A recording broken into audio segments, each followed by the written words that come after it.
y eternos. Susana y Milton por otro. ¿Qué? Susana y Milton por otro. ¿Cómo Susana y Milton? Somos el futuro de... Sí, sí.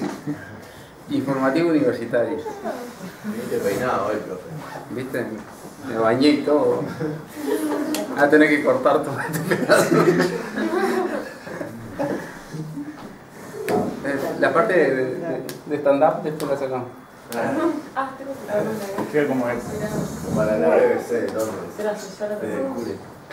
Bueno, vamos a arrancar. La clase, la vez pasada estuvimos viendo algunos temas vinculados con el conocimiento científico y empezamos a trabajar la idea del proceso de investigación. Entonces, hoy lo que vamos a hacer es avanzar un poco más en estas charlas un poco metodológicas para ver si podemos aportar algunas herramientas más para seguir el trabajo en el taller. Así que lo primero que vamos a pensar es en la idea de un proceso de investigación y a presentarles un modelo, ¿verdad?, de lo que es un proceso de investigación. ¿Modelo por qué? Porque después cuando uno trabaja en investigación, en realidad se da cuenta que hay muchas cosas que hay que como irlas ajustando, ¿no? O sea, una cosa es el que conversemos acá en términos generales sobre lo que es un proceso de investigación, y otra cosa es la cocina real de los procesos de investigación. Entonces, simplemente le vamos a mencionar algunas etapas o momentos, como veíamos el otro día, que tiene, digamos, un proceso de investigación, y sobre todo la idea que, digamos, que estamos el proceso de trabajo, digamos, muchas veces no tiene la linealidad que aparenta en una presentación que uno puede hacer, ¿verdad? Por lo general hay muchas idas y venidas en este proceso que cuando uno presenta la idea de lo que es un proceso de investigación no aparece. Entonces, algo que ustedes ya están empezando a hacer en los grupos, que es la idea de definir áreas temáticas, ¿sí?, o ciertos campos de trabajo alrededor de los cuales, o dentro de los cuales queremos realizar una investigación. Eso es como, digamos, un primer momento importante cuando uno va a pensar en armar un proyecto de investigación para después poder realizar la investigación. Y eso lleva como segundo paso fundamental a la formulación del problema de investigación, ¿sí?, el planteamiento del problema. ¿Qué es lo que dentro de ese campo o esa área temática nos parece de interés o relevante estudiar, ¿sí?, generar conocimiento acerca de, hacernos preguntas sobre ese tema? Así que este es un momento fundamental, y acá lo que es algo que también hemos estado trabajando en los grupos es la distinción del problema de investigación de los problemas de la vida cotidiana, ¿sí? Problemas, si uno empieza a enumerar problemas, tenemos todos y tenemos muchos, ¿verdad? El problema como la idea de preocupación, de algo que nos inquieta, de algo que hay que solucionar, ¿sí? Cuando nos planteamos la idea de problema de investigación, lo que nos estamos preocupando es por respondernos ciertas preguntas frente a vacíos de conocimiento, ¿sí? O sea, ¿cuál es nuestra preocupación en un problema de investigación? Es que sobre determinado aspecto de la realidad nos falta un conocimiento adecuado para poder trabajarlo, para poder explicar el por qué hay determinado comportamiento, etc. Entonces, esa vendría a ser la preocupación cuando uno piensa en la palabra problema dentro de la ciencia. Y por eso es que habitualmente el problema de investigación va asociado a preguntas que nos hacemos. Preguntas que la investigación nos va a ayudar a responder. ¿Sí?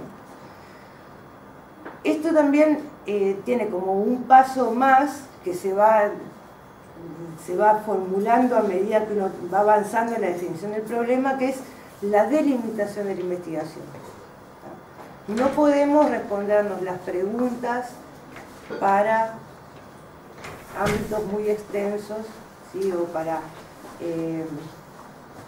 digamos, preguntas que requieran, que hagan imposible llevar adelante la investigación. Entonces, algo que es fundamental cuando uno va trabajando la idea del problema de investigación es que cada vez va a ir acotando más. ¿Sí? No sé si les está pasando esto en el trabajo en el grupo. ¿Sí? Uno arranca con un tema enorme y después como que, bueno, no, uno hay que ir acotando, ¿sí? Delimitando hasta que finalmente podamos hacernos algunas preguntas y proponer algunas formas para responder esas preguntas que estén al alcance de nuestras posibilidades. Entonces, siguiendo un poco estos momentos o estos puntos que uno va a ir trabajando, otra cosa que ustedes también ya están haciendo es formular los objetivos. ¿Sí? Tengo un problema, tengo ciertas preguntas que yo me quiero contestar a través de una investigación y tengo que decir, bueno, mi investigación se va a proponer generar tal tipo de conocimiento, promover tal tipo de actividad, ¿no? O sea, estoy tratando de hacerlo más amplio para incorporar esto que estamos viendo de los proyectos de extensión también, ¿no? Y la idea de objetivos. Los objetivos en definitiva me contestan qué es lo que yo voy a hacer con la investigación, hacia dónde apunto. Después vamos a tener posibilidades de ver las diferencias entre objetivos generales y objetivos específicos, ¿verdad? Ahora se los menciono nomás, pero digamos, los específicos me ayudan a afinar más la puntería de cuáles son, los distintos aspectos que yo quiero trabajar en la investigación, ¿no? De pronto yo tengo una investigación en donde quiero hacer estoy tratando de recordar uno de los ejemplos de nuestro grupo, que era analizar los impactos de una determinada actividad. Entonces los objetivos específicos pueden ser analizar los impactos en tal dimensión, analizar impactos en tal otra dimensión, conocer cómo es el proceso de producción para después poder analizar los impactos. Todos esos podrían ser objetivos específicos que en conjunto me ayudan a cumplir el objetivo general, ¿sí? Pero sobre esto vamos a trabajar mucho más en la segunda parte, en el segundo módulo del taller, cuando nos pongamos a armar efectivamente el proyecto. Otro aspecto que va a aparecer en el trabajo de los grupos ahora y que vamos a seguir elaborando durante todo el taller es la incorporación de marcos conceptuales para trabajar. Y nosotros, frente a un problema, lo mínimo que necesitamos es poder definir términos conceptualmente. Eso es, digamos, lo mínimo, pero no es suficiente. ¿Sí? Si yo hablo, por ejemplo, de ecosistema, o si hablo de prácticas, de hábitos, de comportamiento de las personas, etc., yo puedo definir a qué le llamo hábito, que le llamo ecosistema, pero eso además es un concepto que funciona dentro de un marco teórico, un conjunto, digamos, de una red, un relacionamiento de distintos conceptos que en conjunto me dan modelos explicativos sobre el mundo, sobre la realidad, ¿sí? Entonces, esa incorporación de marcos teóricos a nuestro trabajo en el grupo, ¿verdad? En el equipo, para ir definiendo el problema de investigación es algo que ustedes van a tener que hacer. En este primer módulo del taller, la idea va a ser sobre todo que tratemos de ver cómo las distintas charlas que vamos a ir teniendo, que enfocan los temas ambientales de distintas ópticas y distintas disciplinas, cómo podemos aprender de esos distintos marcos para incorporarlos a nuestras preguntas o a nuestro problema. Cómo podemos enriquecer el objeto de estudio que estamos construyendo desde esos distintos enfoques. ¿Qué es lo que le pueden aportar? ¿Cómo ponemos en diálogo? Y cuando trabajemos en la segunda parte del taller, en el segundo módulo, el proyecto de investigación, eso sí ya va a ser mucho más un requerimiento, ¿verdad? O sea, no podemos construir nuestro objeto de estudio ni nuestras preguntas si no contamos con marcos conceptuales que nos ayuden a entender de qué estamos hablando y cómo juega eso con la realidad. Incluso, digamos, cuando uno se plantea hipótesis sobre cómo se comporta la realidad, esas hipótesis surgen de ciertos marcos teóricos. Más allá, digamos, de toda esta etapa de formulación del problema, las preguntas, los objetivos, las hipótesis, tenemos que pensar cómo respondemos nuestras preguntas, cómo contrastamos las hipótesis, cómo cumplimos los objetivos. Y eso es lo que aparece como diseño metodológico, ¿sí? El cómo. ¿Qué nos preguntamos y el cómo nos preguntamos?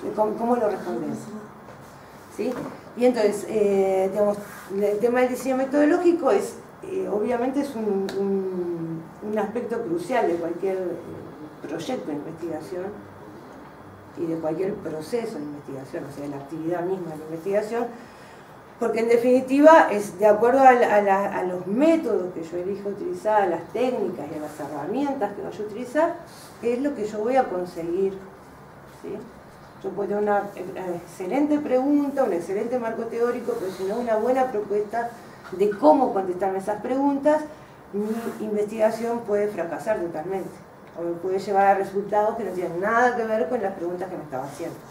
Entonces, también hay una cuestión de consistencia entre todos estos momentos de la investigación. Los métodos que utilice tienen que ser coherentes con las preguntas que me estoy haciendo, ¿sí? Y con el marco teórico que estoy usando. ¿Cómo hacer para medir eso? Y lo tenés que pensar, o sea, uno tiene que pensar, cuando se hace una pregunta de investigación, tiene que pensar, bueno, ¿cuál es la manera más adecuada para responder a esta pregunta? ¿Sí? Te puedo dar ejemplos desde ciencias sociales. Si a mí me interesa estudiar, vuelvo sobre el ejemplo que veíamos el otro día, el tema de la pobreza. Si yo lo que necesito mi pregunta va por el lado de conocer vamos a hacer una pregunta muy sencilla, descriptiva, ¿no? ¿Qué tanto predomina en una sociedad los hogares pobres, ¿no? O sea, hay algunas sociedades en donde hay una representación mayor de hogares pobres que en otras. Necesariamente yo tengo que pensar en un abordaje de tipo cuantitativo, porque si no, no me puedo responder esas preguntas, ¿sí?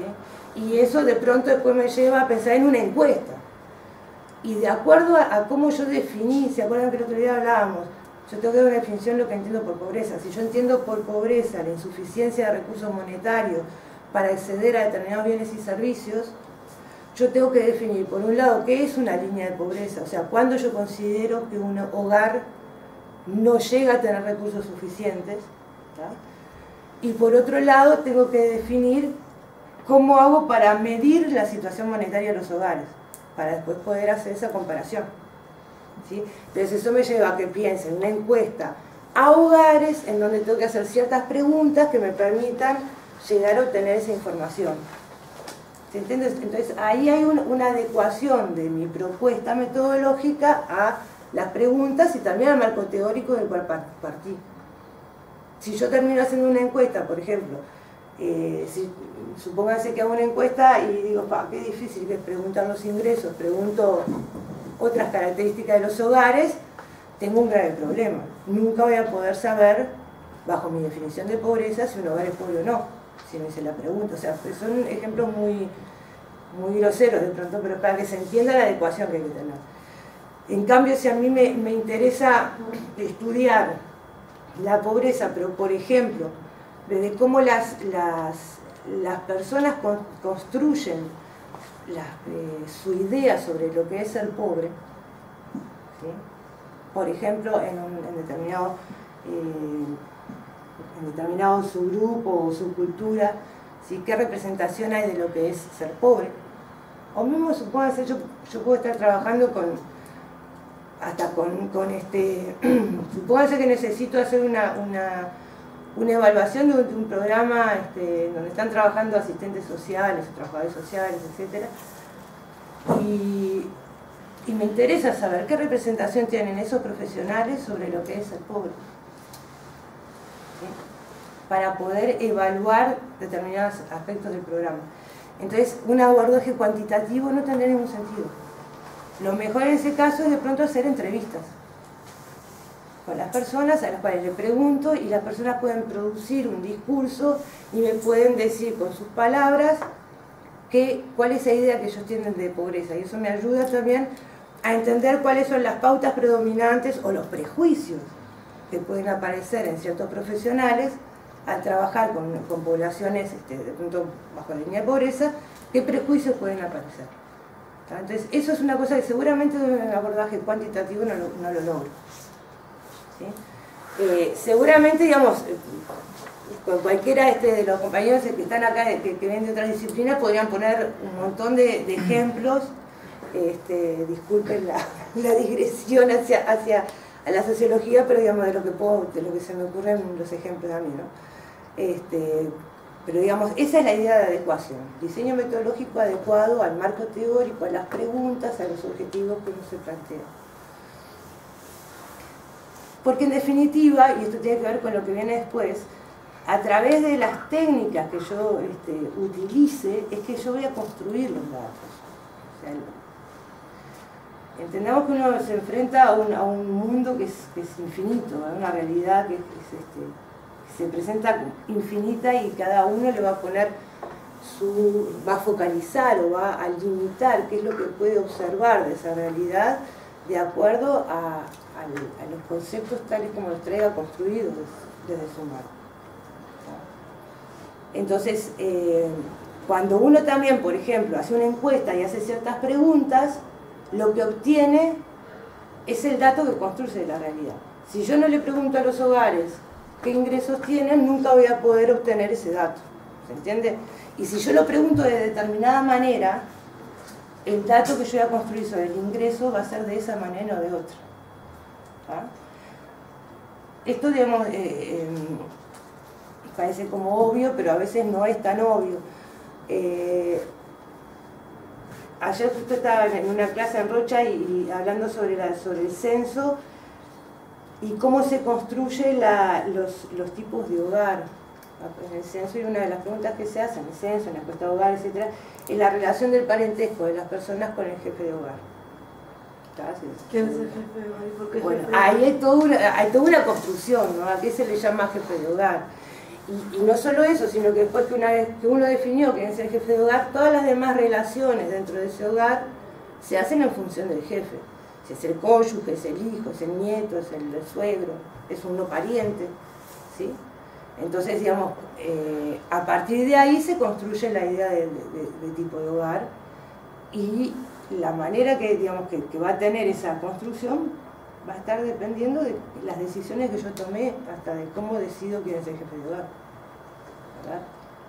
Entonces, digamos, hay una cantidad de elementos que uno cuando tiene que ser consciente que uno va a construir el dato de determinada manera, y que lo que va a obtener de la realidad es eso, y le va a servir o no como evidencia a sus preguntas o a sus hipótesis, de acuerdo a cómo lo haya construido.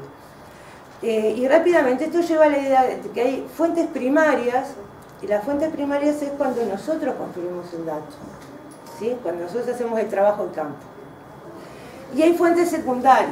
Las fuentes secundarias es cuando tomamos datos que han construido otros investigadores, organismos públicos, ¿sí? El Instituto de Estadística, por ejemplo, ¿sí? Registros que se llevan del monitoreo de determinados lugares, determinados parámetros, ¿verdad? El monitoreo, no sé, en la parte meteorológica o en la parte de contaminación ambiental, etcétera. Hay muchos registros que se llevan habitualmente. Bueno, no vamos a ir nosotros a hacer ese monitoreo o a construir esos datos, sino que vamos a tomar lo que está registrado por otros. Y acá una cosa que no vamos a profundizar ahora, sí vamos a profundizar en el segundo semestre, es en la idea de que cuando uno trabaja con fuentes secundarias hay que tener muy claro cómo se construyeron los datos, por lo que hablábamos recién, ¿verdad? De acuerdo a cómo yo elija, qué herramientas elija, es el dato que voy a obtener. Y no hay cosa peor que no ser consciente o no tener claro cómo se construyeron los datos. Porque eso nos puede llevar incluso a interpretar ciertos indicadores o ciertos valores que se dan por no saber en forma correcta cómo se construyeron esos datos. Otro elemento que es importante en el proceso es lo que es el procesamiento de datos. O sea, más allá, uno puede conseguir muchísima información y construir muchísimos datos, pero después hay que saber qué hacer con ellos. Y eso no es algo menor, y de vuelta acá tiene que haber una coherencia, desde las preguntas que me hago, ¿sí?, el diseño metodológico, y después cómo trabajo con mis datos, ¿sí?, cómo armo las evidencias para analizar, ¿tá?, para hacer esa mirada comparativa entre mis preguntas y mis hipótesis y esos datos que obtengo, y eso tiene que ver, eso es el análisis, digamos, para llegar finalmente a ciertas conclusiones en cuanto a las preguntas que yo me hacía inicialmente o las hipótesis que me había propuesto inicialmente. Estos son, digamos, como muy a grosso modo los distintos... ¿Puedo? Sí, totalmente. No, reforzar algunas de las cosas que Mariana venía diciendo. Después de que uno tiene sus objetivos ya refinados, sus preguntas o las hipótesis sobre las que va a trabajar, ¿tá?, tiene que definir cómo va a hacerlo, ¿tá? Y entonces, no hay una metodología correcta o una metodología incorrecta, ¿tá? Sí hay la metodología correcta o incorrecta para poder contestar lo que uno quiere, que es lo que Mariana intentaba decirles. No podemos hacer un censo para ver percepciones de la gente, de determinados actores, y no podemos sacar medidas cuantitativas entrevistando a 3. ¿Ah? Eso tiene me gustaría que les quede claro, o sea, no hay una forma correcta de hacer todo, sino dependiendo de lo que queremos hacer, hay formas correctas de entrar. Y lo otro que me parece muy importante es que además de la construcción, de la importancia de construir el dato para poder contestar, uno tiene que tener en la cabeza cómo va a procesar y cómo va a analizar, ¿tá? Porque si no, cuando uno sale a construir el dato, ¿tá?, y después se da cuenta que tiene que hacer algún tipo de análisis estadístico, algún abordaje, y no tiene el muestreo hecho como debió haber sido hecho para poder interpretarlo robustamente con un análisis estadístico, no lo va a poder hacer. Y el trabajo de campo podrá ser muy lindo, nos habrá dejado mucha experiencia, será anecdótico, pero las conclusiones que uno puede tomar tienen que ser muy cautos, ¿tá? Entonces, todas estas etapas están, si bien uno las va cumpliendo, se entrelazan, ¿tá? Entonces, yo cuando me planteo mis objetivos de trabajo, ¿tá?, ya empiezo a ver cómo voy a hacer para construir el dato, cómo se contesta eso, ¿tá?, y cómo lo voy a analizar para poder interpretarlo y que mis conclusiones sean sólidas, y alguien nos venga y diga, no, pero... ¿tá?, y tenga baches así de conceptuales por un diseño mal hecho en la etapa de construcción del dato. Bueno, esto es lo que yo pasé. Bueno, entonces vamos a ver, simplemente aportar algunos elementos más que, como les decía al principio, me parece que lo más importante es el trabajo que ustedes hagan en los grupos. Esto es simplemente como mostrar algunos insumos, algunas cosas que uno debería tener en cuenta para esta etapa de formular problemas o de hacernos preguntas de investigación. Una vez que, digamos, cuando uno arranca, que es un poco la etapa en que están ustedes, lo que hacemos es problematizar la realidad, ¿verdad? Cuestionárnosla, preguntar el por qué es de determinada manera, o si hay información insuficiente sobre determinados temas, etc. Pero eso está muy lejos de una delimitación del problema. Entonces, algunos pasos que podemos dar es, por un lado,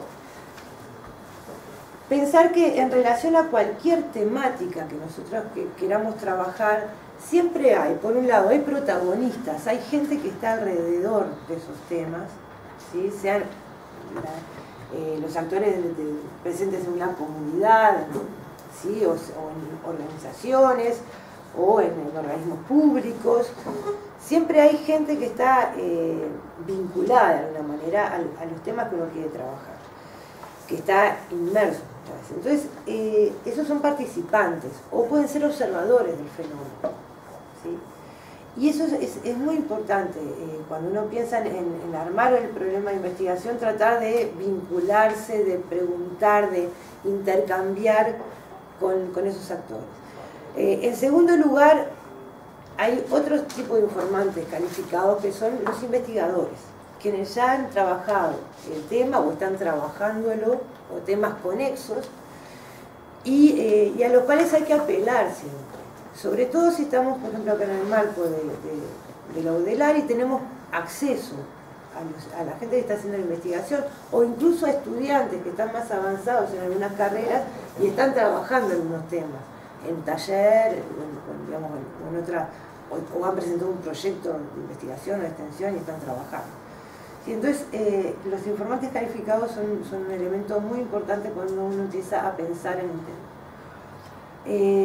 Esto también nos lleva a otro concepto que es el de mapa de actores, que no sé si vamos a tener la oportunidad finalmente de incorporar alguna clase de eso ahora o en el segundo semestre, para entender bien conceptualmente qué es un mapa de actores. Pero creo que todo el mundo se hace la idea, ¿no? Frente a un tema, uno puede como empezar a escribir alrededor, a poner alrededor quiénes están vinculados de alguna manera a ese tema. Es como un organigrama, se llama.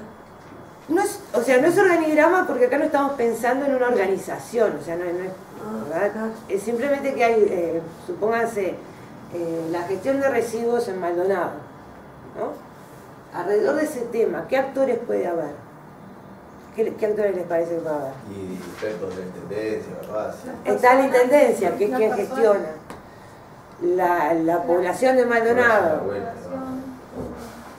La empresa. Las empresas que tienen, ¿verdad? Hay una cantidad de actores, ¿sí? Algunos tendrán una relación más cercana con el tema, otros más lejana, ¿sí?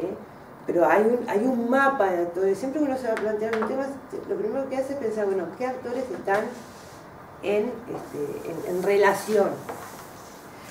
Y frente a los actores, el otro punto importante es entender qué papel cumplen en relación a ese tema. ¿Qué intereses pueden tener? ¿Sí? ¿Hacia dónde se mueven? ¿Qué pautas? Incluso qué lógica hay por detrás del comportamiento de estos actores. ¿Sí? Y a su vez cómo se relacionan entre ellos. Y ahí uno puede entrar a cuestiones mucho más, más sofisticadas, que eso de pronto tenemos ya les digo, oportunidad de verlo en el módulo B, que es empezar a ver, bueno, qué alianzas hay, qué estrategias. Hay todo un juego de papeles, qué relaciones están más institucionalizadas y cuáles no. ¿Sí? Por ejemplo, el tema de los residuos, uno puede pensar en la empresa, digamos, de recicladores, entonces hay una institucionalización de una cierta función, pero también están quienes van con los carritos, que cumplen una función que no está institucionalizada, etc. O sea, uno puede pensar, o sea, esa otra empresa a su vez tiene su relación con la intendencia, ¿sí? ¿Para qué sirve esto? Porque también esto nos da el contexto en el cual se está produciendo el fenómeno que yo quiero estudiar.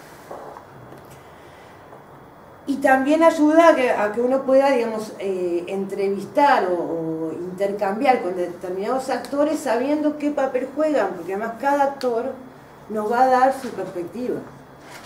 Y muchas veces, siempre, la perspectiva que tiene un actor está marcada por su interés particular en el tema. ¿Sí? La intendencia tendrá una mirada sobre la gestión de residuos vinculada al tipo de participación que tiene. ¿Sí?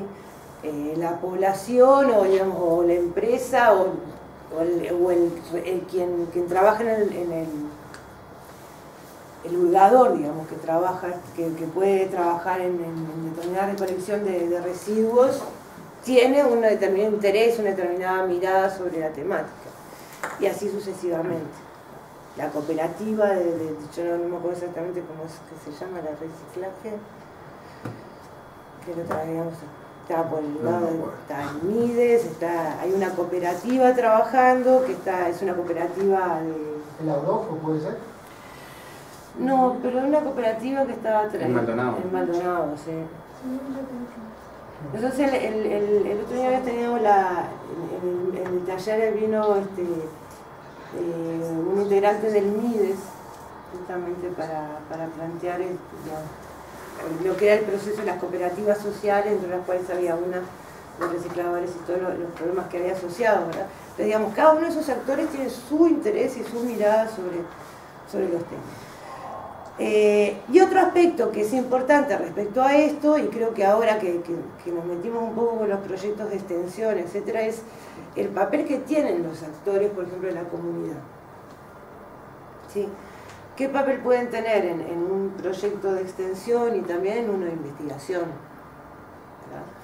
Entonces, pensando en el proyecto de investigación, uno puede pensar que el actor que está digamos, de la comunidad, ¿sí? De un barrio o de una organización, lo que sea, puede ser simplemente un informante calificado. Solo el intercambio va a ser que nos brinde información o intercambiar información para que nos ayude a pensar en nuestro problema.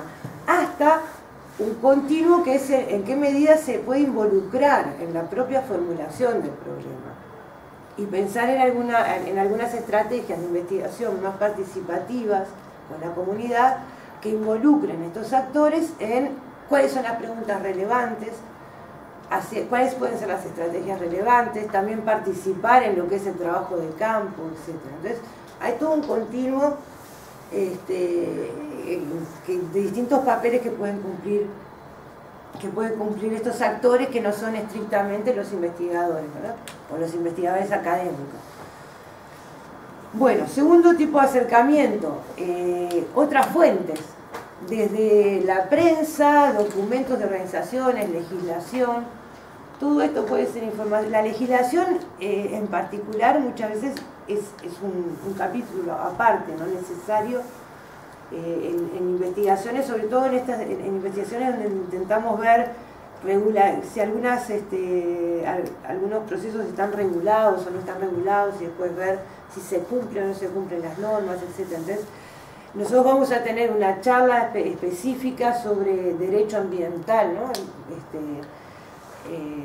En este semestre, y creemos que es un enfoque que sin duda es fundamental para la mayoría de los problemas que nos propongamos tratar. Pero más allá de eso, hay documentos, la prensa, para eso podemos usar el mapa de actores, por ejemplo, para hacer documentos de qué organizaciones tienen que ver con este tema. Entonces ahí de pronto puede ser interesante acceder a documentos que emitan esas organizaciones, ¿sí? Por ejemplo, supóngase que la Junta Departamental está vinculada con la temática que yo quiero trabajar, bueno, las actas de la Junta Departamental o las actas del Parlamento, ¿sí? Etcétera. Todo ese tipo, digamos, de elementos que me pueden aportar lo puedo trabajar mucho mejor si yo tengo claro qué actores están presentes. Bueno, revisión bibliográfica, lo que hablamos desde hoy en el tema de los marcos teóricos, ¿verdad? El poder manejar algunos marcos que nos ayuden a poner, digamos, nuestro problema y nuestros fenómenos dentro de una cierta conceptualización y sobre todo ciertos modelos explicativos.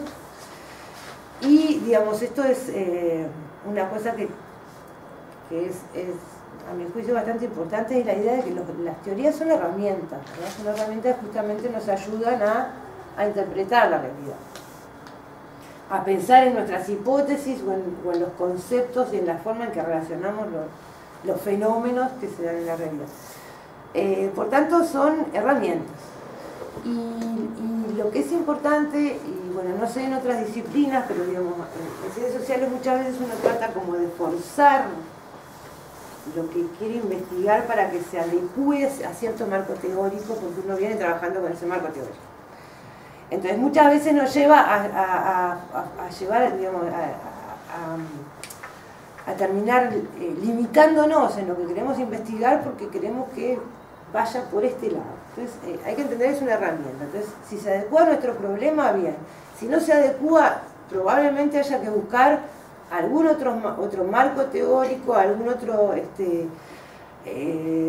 algún otro enfoque que sea más adecuado para el problema que quiero trabajar, ¿tá? Por tanto, digamos, la idea es de no que hacer un culto a la teoría, a las teorías o a determinadas teorías, sino que hay que pensar que son lentes conceptuales, ¿no? O sea, lo que es cierto es que no podemos observar ni investigar si no partimos de ciertos marcos teóricos, pero no necesariamente hay que aferrarse a un modelo explicativo o a un enfoque en particular si nuestro problema está yendo por otro lado.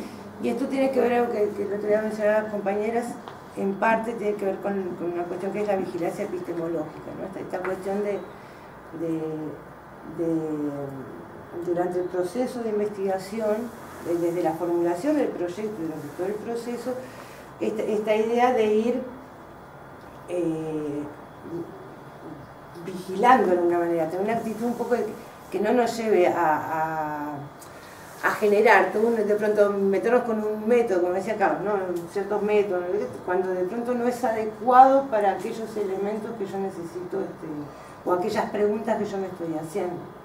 ¿Sí? O trabajar determinados métodos que me llevan después a construir datos que están muy alejados de lo que el marco teórico mío estaba planteando. ¿Sí? O sea, tratar de como de ir trabajando esa lógica de adecuación entre lo que uno se plantea desde el punto de vista conceptual y cómo va construyendo la realidad. Después, investigaciones antecedentes, algo que también vimos en los grupos. Este es otro elemento importante para trabajar a nivel de los grupos, qué es lo que se estudió sobre el tema, qué resultados se obtuvieron, qué nos aportan a la investigación o a las preguntas que nos estamos haciendo nosotros, si tenemos hipótesis que se contradigan con esos resultados, etc. Todas estas investigaciones nos ayudan también a construir nuestro problema. Digamos, y la idea es que a partir de la reflexión sobre todos estos elementos que vamos trabajando es que vamos a ir pudiendo armar nuestro problema finalmente, nuestras preguntas de investigación, ¿tá?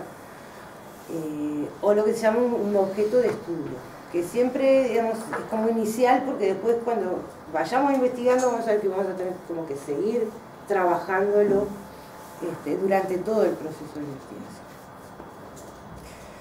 Y finalmente, otro elemento que también en algunos, por lo menos en el grupo nuestro, lo veíamos con algunos ejemplos, era la idea de que hay que acotar para hacer factible la investigación, ¿verdad? Limitar un espacio, un tiempo, hacer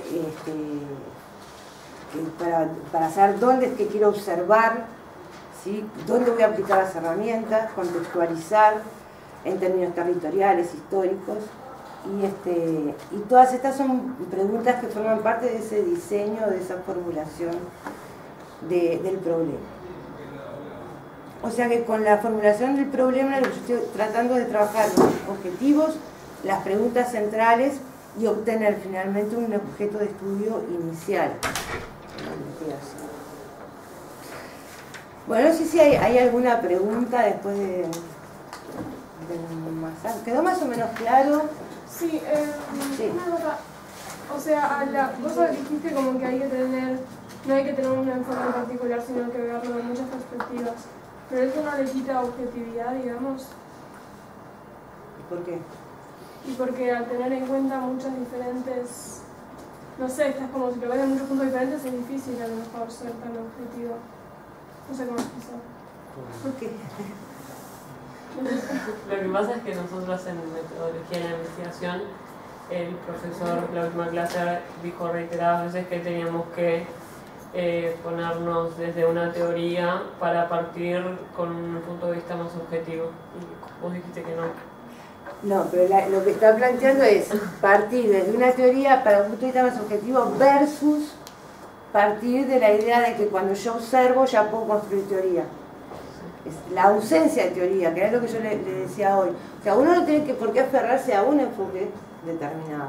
Pero lo que tenemos claro es que cada vez que observamos la realidad, en cualquier disciplina, nosotros le estamos observando con ciertas pautas. O sea, del momento en que por eso les ponía el ejemplo, yo construyo una encuesta y pregunto, ¿los ingresos del hogar o no los pregunto?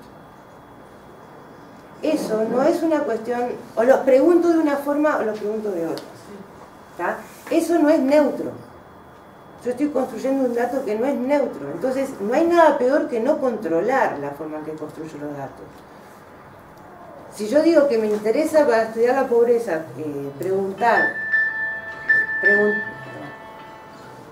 hacer ciertas preguntas o construir, digamos, la idea de ingreso del hogar, hay un ejemplo, por ejemplo, hay quienes discuten si la pobreza se tiene que estudiar a nivel de si las unidades de análisis son los hogares o son las personas. Sobre todo vinculado con un enfoque de género. Por ejemplo, se dice, puede haber hogares en donde haya un acceso suficiente a los bienes del mercado, servicios, y sin embargo, de pronto las mujeres, por ciertas distribuciones asimétricas que hay en el hogar, quienes tienen derecho a hacer uso de determinados recursos monetarios del hogar, o sea, de pronto puede haber mujeres, puede haber hombres también, pero digamos, el enfoque viene más por lo de las mujeres, que no acceden a ciertos servicios, y entonces, de pronto, si yo en mis preguntas lo que hago es preguntar sobre los ingresos del hogar, esa mujer después queda asignada a un hogar que es no pobre. Y de pronto, desde otro enfoque de la pobreza, esa mujer sí es pobre, porque no tiene derechos a acceso a determinados bienes y servicios. ¿Qué quiero decir con esto? Que uno podría decir, voy a estudiar la pobreza, chao, pregunto ingresos del hogar. No, yo tengo que tener un enfoque teórico desde el cual mirar, primero construir mi concepto de pobreza y después hacer la herramienta que construya el dato adecuado a mi enfoque teórico. ¿Tá? Entonces, yo creo que el planteo es el empirismo puro, es decir, simplemente hay que hacer una encuesta, entonces ya sé qué preguntas tengo que hacer, versus el manejar enfoques teóricos para después construir las herramientas. Creo que va por ese lado, porque ahí sí uno pierde, digamos, capacidad de control sobre el dato que construye. O sea, muchas veces uno dice, bueno, vamos a hacer una encuesta, ¿qué preguntamos? ¿Edad, sexo, nivel educativo? ¿Por qué? Pero no me digan que a nadie le ha pasado por la cabeza cuando uno tiene, bueno, vamos a registrar la información de los estudiantes, edad, sexo y... ¿Por qué hay que construir esa información? ¿Por qué son datos clave? Porque hay una serie, digamos, de pronto de marcos teóricos más explícitos o menos explícitos en donde se supone que esas son atributos de los individuos claves para entender ciertos comportamientos. Si no, no tiene sentido que lo preguntemos. Entonces, corremos el riesgo de que se nos cuelen los prejuicios y una cantidad de cosas si no tenemos un marco teórico del cual mirar. Pero eso no quiere decir que me aferre a uno y no pueda estar pensando en otros enfoques que sean que vayan mejor con el problema que me estoy planteando. O sea, ahí queda un poco más claro. Sí, sí, o sea, sí. no es contradictorio con lo que se plantea, sino que lo complementa bien. ¿Sí? Necesitamos marcos teóricos, no tenemos que aferrarnos a una teoría en particular. Y en general cuando nosotros hablamos de distintos enfoques y de distintas miradas, ¿tá? Muchas veces estamos hablando de distintas disciplinas, de ver un problema complejo con los ojos del sociólogo, con los ojos del gestor del ambiente, del gestor, o sea, hoy Mariana decía, le voy a preguntar a la población, ¿a qué población? ¿No va a ser lo mismo? O cuando yo tenga ese listado de actores, ¿tá? De repente voy a tener, no sé, 2, 3 niveles de gobierno ahí, pero dentro de la misma intendencia departamental voy a tener gente que tiene cargos políticos y gente que tiene cargos técnicos. Las respuestas van a ser seguramente distintas si uno responde con la visión y la óptica del técnico y la visión y la óptica del político. ¿Ah? Y si construimos un mapa y tenemos los nexos entre los distintos actores, los nodos, o sea, el mapa de actores tiene una serie de complejidades, ¿está? Que exceden a lo que es el listado, que capaz que es lo que nosotros estamos en condiciones de hacer hoy, ¿está? Un listado de actores que nosotros identificamos vinculados al problema, pero no tenemos la capacidad de vincularlos. pero sí identificarlos y ahí van a aparecer gente de distintas disciplinas, distintas miradas, y muchas veces es eso lo que nosotros hacemos cuando hablamos de eso, más que en el rigor del enfoque desde una disciplina pura y metodológicamente. Entonces, hay veces que acá hablamos de cosas problemas complejos, vistos de distintas disciplinas y llevados a la práctica, ¿tá? Que es distinto a verlos desde un enfoque más teórico, metodológicamente correcto. Probablemente metodológicamente correcto es lo que vean en la otra asignatura, ¿tá? Y acá veamos las vicisitudes de cómo bajar eso y cómo compatibilizar esa teoría con la vida real y bajarlo a una experiencia de investigación. ¿Ah? Sí, porque digamos, en el caso nuestro, lo que dice Carlos, se hace más complejo todavía por el hecho de ser que nosotros vamos a tratar de incorporar los distintos enfoques, ¿no? Digamos, y ver cómo complementamos las distintas miradas. Y que de pronto hay un problema que es mejor hacer un énfasis en determinadas miradas y en otros problemas el énfasis hay que hacerlo en otras, de acuerdo a las preguntas que nos estamos haciendo. Bueno. Ahora vamos a pasar a una parte bien práctica y yo quiero cerrar o hacer el enganche contando algo que pasó en el grupo de discusión en el que yo estoy los martes, ¿tá?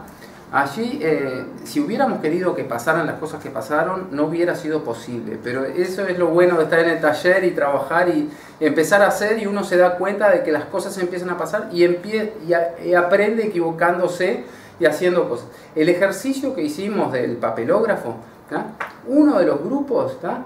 Un proyecto precioso, y se olvidaron de todo esto que Mariana decía, circunscribirlo a una región, o sea, estaba buenísima la idea, pero faltaba todo este proceso de acote temporal y geográfico.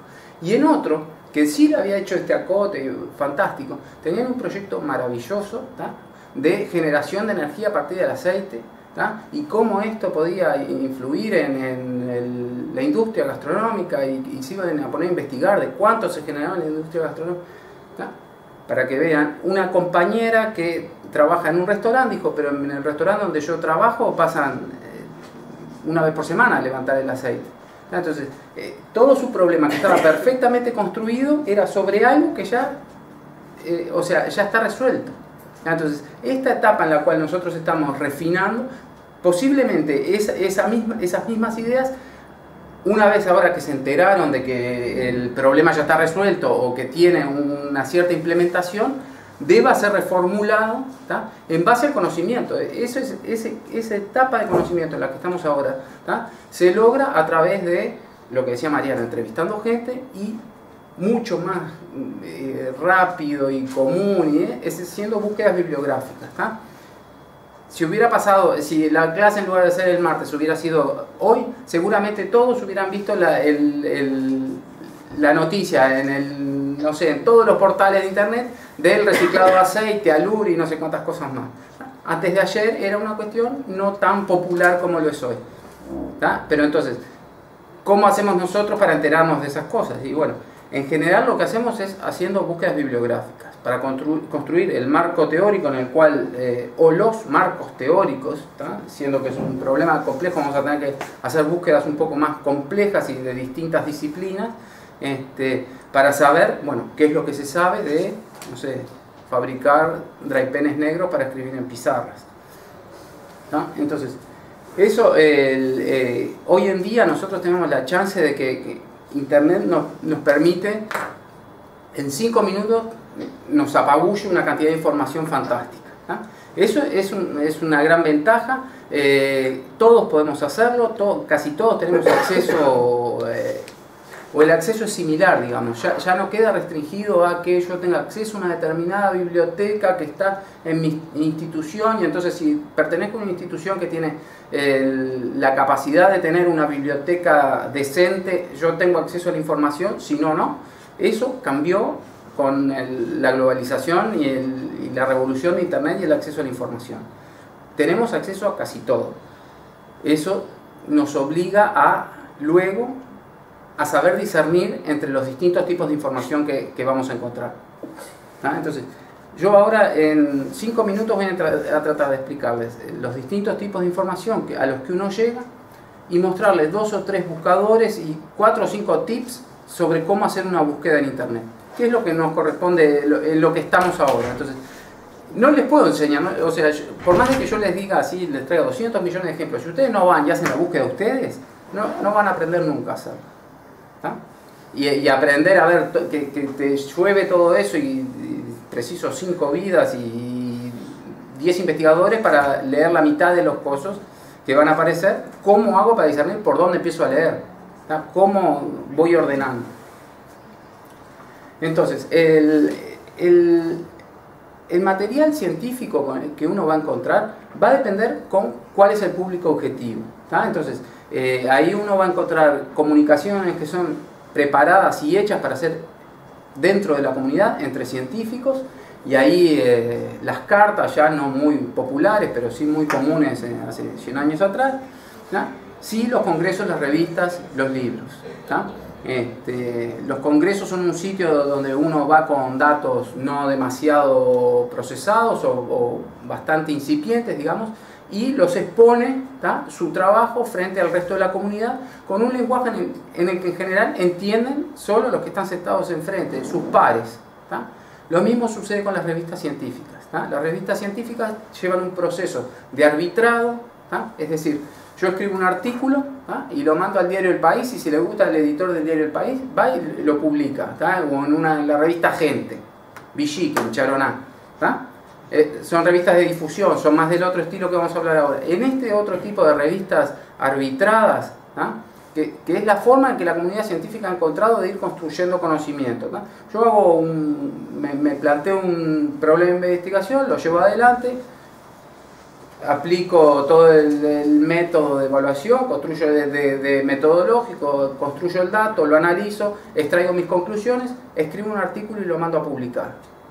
¿Qué tiene que pasar para que ese artículo sea publicado? Bueno, lo van a agarrar 2 o 3 personas que trabajan en mi misma área, que por lo tanto se supone que conocen el marco teórico y saben el nivel de conocimiento, dónde está la raza del nivel de conocimiento, o sea, si es nuevo o no es nuevo, y van a decidir si entre los 2 o 3 que lo evalúan de forma independiente, más el editor, si el trabajo contribuye o no contribuye. Eso garantiza un poco, y es el sistema de revisión por pares, que garantiza que el conocimiento que va apareciendo en las revistas está hecho de forma científicamente correcta, y aporta el conocimiento en lo que dice que aporta. Puede ser muy chiquito el aporte, pero es un aporte en sí. Luego, hay comunicaciones que son también muy rigurosas, pero que se manejan en el ámbito de la educación, que son las monografías y las tesis. A lo largo de sus carreras, ustedes, dependiendo de la carrera que hagan, van a tener que enfrentarse a construir monografías, revisiones bibliográficas, donde uno hace una síntesis del estado de conocimiento en determinada área a través de esa búsqueda bibliográfica, búsqueda e interpretación. Y tesis, que son, bueno, los primeros trabajos de investigación a los que uno se enfrenta como investigador. Aquellos que hagan la licenciatura en Ciencias Ambientales van a tener la chance de, a lo largo de la carrera, pasar por talleres en los cuales en un primero van a aprender a escribir un proyecto, y en el segundo ya van a empezar a generar datos, interpretarlos, y a medida que van avanzando en la carrera e incorporando distintos saberes, la profundidad de esos va avanzando. Entonces, eso a nivel de grado. Si uno decide seguir luego y hacer un posgrado, va a escribir una tesis de maestría, en donde es el primer trabajo real al que uno se enfrenta, y que en realidad no es todavía considerado un investigador independiente, porque lo hace muy guiado por sus supervisores. No así en el doctorado. Cuando vos vas y haces un doctorado, te dicen, bueno, toma, este es tu problema y estás solito. ¿Tenés con quién consultarlo? Sí, pero ahí vos tenés que demostrar tu independencia.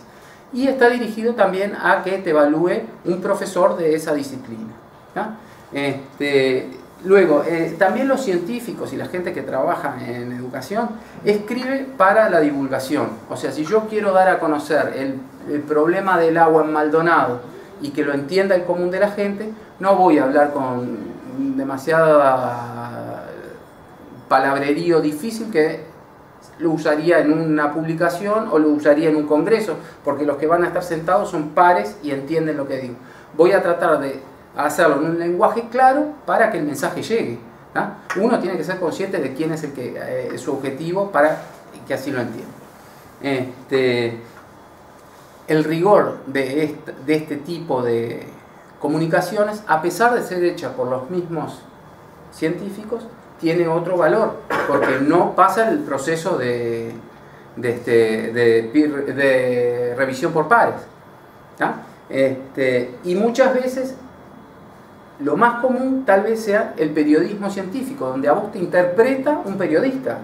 O sea, yo voy, le hago una entrevista a Mariana, Mariana me dice, bueno, sí, mira, el problema del agua es este, y yo después voy y escribo, Mariana me dijo que el problema del agua, y ahí empiezan a pasar los recortes que hago yo como periodista, porque yo en general quiero que mi artículo sea leído, entonces capaz que me quedo con partes extraídas y sacadas de contexto que no son, por más que Mariana sea la genia del agua y su explicación haya sido otra, lo que termina quedando escrito muchas veces no refleja lo que Mariana hubiera dicho en un congreso o lo que Mariana dijo en la entrevista.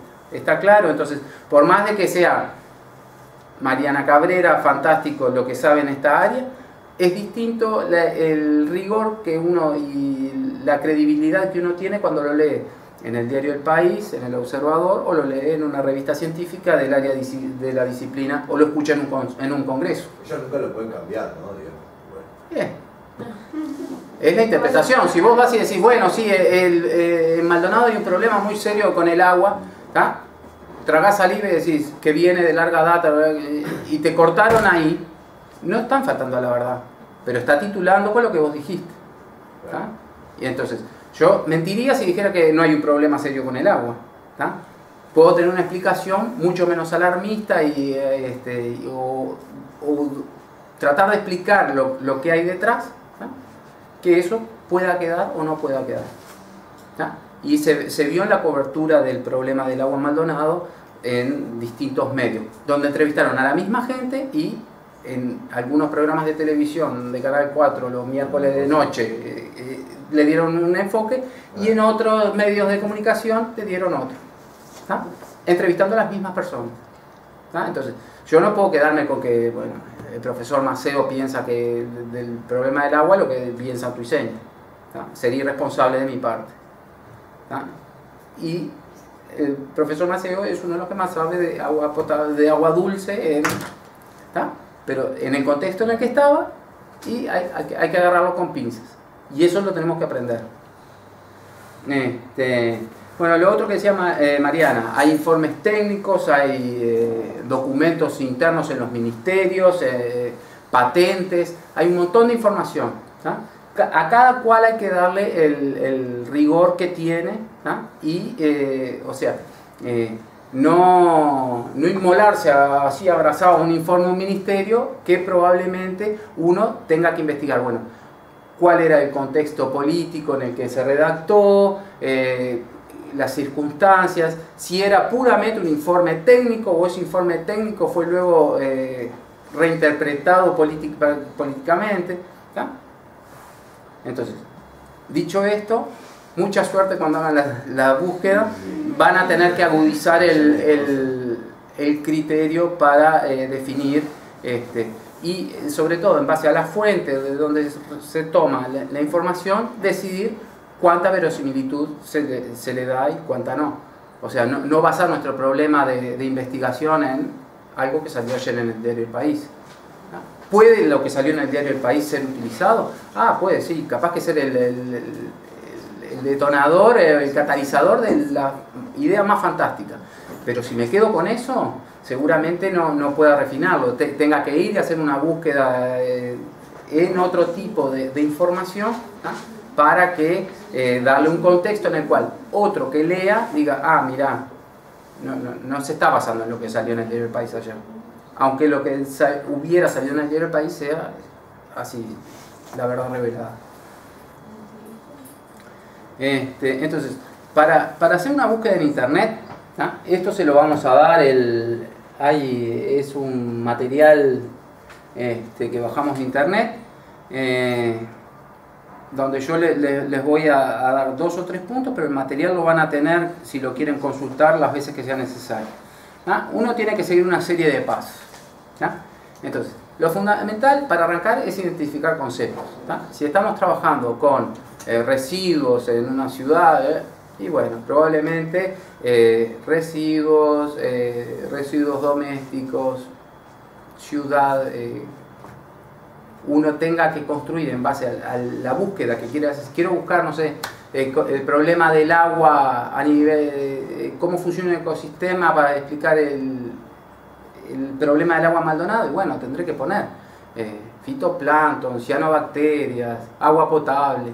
En función a la búsqueda que uno quiere hacer, tiene que ir generando, identificando estos conceptos y creando esas palabras clave que va a introducir en los buscadores, que ahora vamos a ver, para que nos devuelva lo que nosotros queremos. Para esto es importante el idioma en el que uno lo busca. No va a ser lo mismo que aparezca si yo pongo residuos que si pongo waste o rubbish, o si lo pongo en inglés. La mayor parte de la información científica está en inglés. Pueden hacer la prueba de hacer búsquedas en un idioma o en otro. Lo otro es buscar sinónimos y variaciones. En general no pasa que uno ponga residuos y no aparezca nada. Pero de repente es interesante poner residuos o basura o desechos o distintas acepciones que a primera instancia capaz que no nos damos cuenta, pero luego de que empezamos a entrar en ese marco teórico nos damos cuenta de que no era lo mismo decir residuos que decir basura, que decir desecho, que decir... Y eso es parte del refinamiento que tenemos que ir haciendo. Lo otro es la combinación de términos. Si yo pongo basura, residuos, va a aparecer una cosa. Si yo pongo residuos domésticos o residuos o desechos, aprender a usar el i y el or, el i y el o y las comillas. Ustedes saben por las búsquedas en Google que si ponen entre comillas busca exactamente lo que está entrecomillado, eso lo saben. Si ustedes bajan de internet la tarea de la clase que viene y a mí me suena que la están buscando, yo voy a agarrar un pedacito así, lo voy a entrecomillar y lo voy a poner en el Google, y me van a aparecer los 72 sitios web de donde el Rincón del Vago, el no sé quién, sí, la monografía de no sé cuánto. Entonces,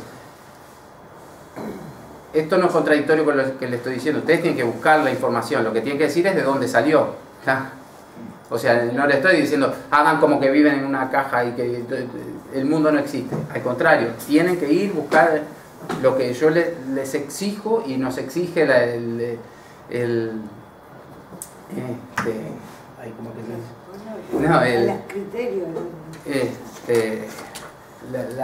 normas de ética. La ética, ve que la tenía muy guardada y entonces no la tuve que sonsajar para que apareciera. Es decir, dar crédito a quien lo hizo. Entonces, y si a mí me piden que haga un trabajo, no está bueno que vaya y copie un trabajo de otro. ¿Puedo agarrar pedazos? Sí. ¿Usarlo de inspiración? Sí. ¿Tengo que decir que lo usé? Sí. Y eso hay una forma de hacerlo que lo vamos a ver después, que es citar. Decir, esto viene de esta abogado. Toda esta idea no es mía. Toda esta idea es de Juancito, Pedito. Esta interpretación en la que yo me baso para hacerme mis preguntas, ya se vio en tal lado y lo descubrieron este señor y este otro. Bueno, decidir qué motor de búsqueda y qué bases de datos uno va a usar también es importante, cada vez menos, porque Google se está transformando en un monstruo que todo lo abarca. Entonces, en general, buscando en Google uno accede a casi todo. Igual hay algunas bases de datos a las cuales uno puede ir. Si está buscando algo muy específico, bueno, hay algunas bases de datos en las cuales uno puede entrar y con los mismos criterios hacer búsquedas, pero van a ser circunscritas, yo qué sé, solamente a lo que está en la biblioteca de la Royal Society, y cosas por el estilo, o de determinada temática. Entonces, y lo siguiente es buscar, evaluar, refinar, replantear y volver a buscar de nuevo. Eso. Mientras uno va haciendo la búsqueda, va aprendiendo. Uno tiene que ser, no tiene que ser una búsqueda tonta y quedarse con la primera. Yo busco lo que le decía, pongo basura y me aparecen unas cosas, pero esto no es el concepto de basura. Capaz que lo que tengo que ver es la definición de basura. Si pongo residuos, bueno, si pongo residuos se parecen más. Entonces, voy refinando las palabras clave que uso para buscar hasta ir llegando a las búsquedas que yo quiero encontrar. Y en los trabajos que vaya encontrando y resulten interesantes, voy a ir encontrando palabras clave que puedo utilizar para nuevas búsquedas. O trabajos que fueron citados en ese trabajo.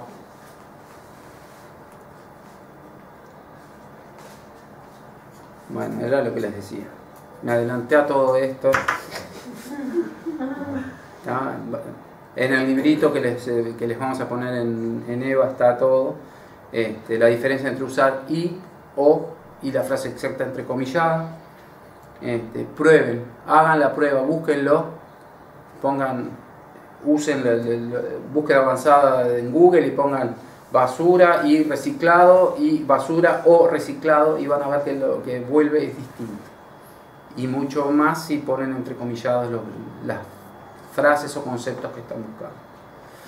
Entonces, el ya tan mentado motor de búsqueda o base de datos que uno va a utilizar, yo les recomiendo que usen Google. Saben que Google hay más de un tipo de Google, eso lo conocen. Bueno, además del Google tradicional, digamos, que usamos para bajar música y todas esas cosas que no hacemos ninguno, o buscar cuestiones generales, existen al menos dos que son particularmente interesantes para esta cuestión que estamos tratando de darles las pistas de por dónde ir, que son el Scholar Google o Google académico, y el Books o libros. Entonces, si uno pone la misma cadena de búsqueda con los mismos conceptos en el Google, va a volver una cosa. Pero si lo ponemos en el Scholar Google, solo nos va a buscar entre los artículos académicos. Es una especie de búsqueda en esas bases de datos especiales. El robot de búsqueda de Google solo busca en entre la literatura académica, digamos. Va a devolver tesis, va a devolver monografías, va a devolver mucho artículo científico. Si uno pone en el Books, seguramente devuelva solo los libros publicados sobre la temática. Bueno, esa es la apariencia del Google. Si ustedes ponen residuos, si se fijan allí, dice que devolvió 321.000 resultados en 0,05 segundos. Era lo que yo les decía, 321.000 resultados, precisamos bastante gente para analizarlo. Entonces, una de las cosas que uno puede ver es, allí ven que esto fue una búsqueda de libros, y que ese libro fue citado por 410 personas. Si ven el que le sigue fue citado por 210 y el que le sigue por 62. En general esa es una pista que uno puede seguir para ver si es relevante o no perder tiempo para leer. Cuantos más citas tenga, más relevante es. ¿Cómo registran quién cita o no? Esto es un sistema de que está encadenado. Cuando yo cito a este libro, pongo la cita al final. Ahora al final les voy a mostrar. Se pone la cita, que dice, bueno, esto lo saqué del libro que se llama Choban, no sé qué. Bueno, del libro ese, Tyson y colaboradores, de 1994. Y las bases de datos van a indexar que yo lo cité y le van a subir a él, uy, ahí esto es touch, la tecnología me supera, va a ir generando esas bases de datos y es uno de los criterios por los cuales se evalúa la calidad de la ciencia que uno hace. O sea, un artículo científico es evaluado y un científico es evaluado no solo por la cantidad de artículos que tiene, sino por la cantidad de citas que tienen esos artículos. Pero ese es otro cantar. Entonces, ese es uno de los criterios que puede seguir, ver cuánta gente lo citó. Capaz que el segundo autor es un autor que es famosísimo en la disciplina, y entonces decís, este lo citaron menos y el libro es, no sé, 4 años más joven, capaz que ese es el problema, que le falta tiempo, no parece que sea este el problema. Entonces, uno puede ir seleccionando en base, va a ver los resúmenes, y en los resúmenes nos van a orientar sobre los temas que trata lo que encontremos,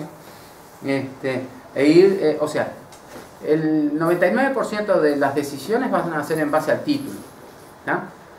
Si vos tenés suerte, leen tu resumen, porque el título les resultó interesante.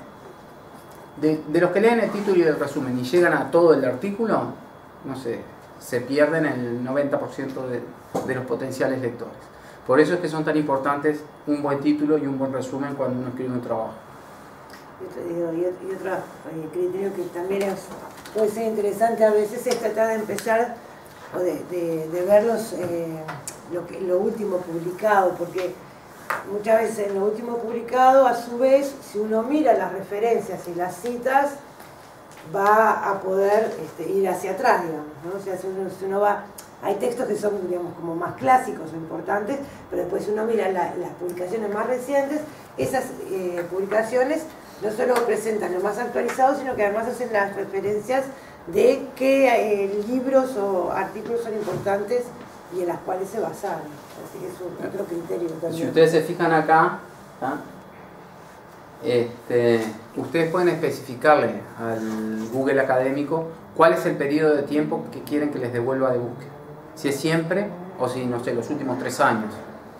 Por lo que dice Mariana, si ustedes están interesados en la última literatura al respecto, lo último que se está haciendo, uno le pone ahí desde 2015, si esto fuera de este año, diría desde 2015, ahora van a ver en una más nueva.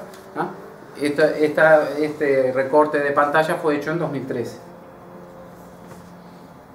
Bueno, en el Books, exactamente los mismos residuos, la devolución de la búsqueda es distinta dependiendo cuál sea el motor que uno usa. Y lo que yo les voy a recomendar así, mucho más que el Google y que la escuela Google, que luego va a ser usado también, es el portal Timbo. Entren a timbo.org.uy. Esto es una herramienta que además cualquier ciudadano uruguayo con su número de cédula de identidad tiene acceso al mismo tipo de información que tiene cualquier otro ciudadano, a través de este portal.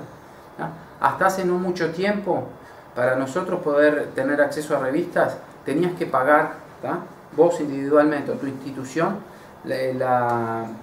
mensualmente la suscripción a la revista o a una editorial que maneja 100 revistas. El Uruguay lo que hizo fue generar un convenio con esas editoriales y lo paga el país y lo pone a la disponibilidad de su población. Entonces, si ustedes entran acá, se registran como usuarios, van a entrar con su cédula y con una contraseña que van a generar, y les va a liberar. Entren a Timbo, fíjense ahí donde dice 1 minuto, es un videíto de 1 minuto donde les va a explicar todo esto que yo les acabo de decir, pero mucho más elegantemente. Y si ustedes ven allí arriba donde dice búsqueda, donde está la lupita, bueno, esto no anda, y ponen ahí su cadena de búsqueda, la búsqueda que les va a devolver va a ser a través del Scholar Google. A diferencia de que si lo hicieran directo en el Scholar Google, lo que aparece ahora es que ustedes están logueados desde el Timbo. ¿Ven que cambió en la barra de direcciones? No dice Google Scholar, no sé qué. Dice Timbo, Google Scholar. Y eso va a hacer que las búsquedas les aparezcan con un simbolito al costado que va a decir el formato en el cual está disponible lo que ustedes quieren buscar. Hay algunos que no están disponibles. El Uruguay es un país pobre, no tiene acceso a todo lo habido y por haber. Pero sí a la gran mayoría. Sí a la gran mayoría. Entonces, si yo hubiera puesto en Google buscar esto, producción de energía, reciclado y basura, como dice allá, me hubiera devuelto lo mismo. Pero no hubieran estado los letreros estos allá al costado diciendo PDF de tal sitio. Si ustedes hacen clic ahí en donde dice PDF, se les va a abrir esto. Y este es el artículo. Ahí está la información. No en la búsqueda, ahí está la información. Y ahí es donde empieza el problema. uno puede taparse de papeles de esto, ¿tá? Que tiene que empezar a interpretar. Y tiene que ser cauto en dónde hace clic y en dónde hace no, ¿tá? Para no llenarse de archivos y carpetas llenas de archivos que nunca va a abrir.